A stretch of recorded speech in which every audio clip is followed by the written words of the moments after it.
വയനാട് കേണിച്ചിറയിൽ പിടികൂടിയ കടുവയ്ക്ക് ആരോഗ്യ പ്രശ്നങ്ങളുണ്ടെന്ന് വനംവകുപ്പ്. കാട്ടിൽ തുറന്നുവിടാൻ കഴിയില്ല. കടുവയെ മൃഗശാലയിലേക്ക് മാറ്റാനാണ് നീക്കം. അതിനിടെ ഇടുക്കി മറയൂർ കാന്തല്ലൂരിൽ കാട്ടാനകൾ സ്കൂൾ കോമ്പൗണ്ടിലെത്തിയതിൽ ആശങ്കയിലാണ് നാട്ടുകാർ. കേണിച്ചിറയിൽ വീടുകളിൽ തൊഴുത്തിൽ കെട്ടിയിരുന്ന പശുക്കളെ കൊന്നുതിന്ന കടുവയാണ് ഇന്നലെ വനംവകുപ്പിന്റെ കൂട്ടിലായത്. കടുവയ്ക്ക് ആരോഗ്യ പ്രശ്നങ്ങളുണ്ടെന്ന പ്രാഥമിക പരിശോധനയിൽ തന്നെ വ്യക്തമായി.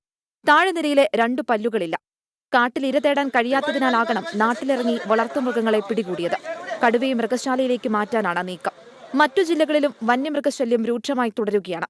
മറയൂർ കാന്തല്ലൂരിൽ ഭീതി പരത്തിയ കാട്ടാനകൾ സ്കൂൾ കോമ്പൗണ്ടിലെത്തി. ഇന്നലെ രാത്രിയാണ് കാന്തല്ലൂർ എയ്ഡഡ് LP സ്കൂൾ കോമ്പൗണ്ടിൽ 2 കൊമ്പനാനകൾ എത്തിയത്. സ്കൂൾ കോമ്പൗണ്ടിലെ കൃഷിയും ചെടികളും നശിപ്പിച്ചു. ചുറ്റുമതിലും ഗേറ്റും തകർത്ത ശേഷം പുലർച്ചെയാണ് ആനകൾ പിൻവാങ്ങിയത്. അട്ടപ്പാടി പുലിയപ്പതിയിൽ നിന്ന് അവശനിലയിൽ ധോണിയിലെത്തിച്ച പുലി ആരോഗ്യം വീണ്ടെടുത്തു. തനിയെ ആഹാരം കഴിച്ചു തുടങ്ങി. ആളിപ്പോൾ തന്നെ നമ്മളുമായിട്ട് വളരെ, ഇപ്പോൾ നിങ്ങൾ ചെന്നപ്പോഴും ആൾക്ക് വലിയ പ്രശ്നമൊന്നുമില്ല. നമ്മളിപ്പോൾ മനുഷ്യന്മാരെ കണ്ടാൽ ആൾ വളരെ സ്നേഹത്തിൽ തന്നെയാണ് പെരുമാറുന്നത്. ഒരു പഴയ വരുമ്പോൾ ഉണ്ടായിരുന്ന ഒരു വളരെ ഹാർഷായിട്ടുള്ളൊരു റിയാക്ഷൻ ഉണ്ടായിരുന്നു. ഇപ്പോൾ അതൊന്നുമില്ല.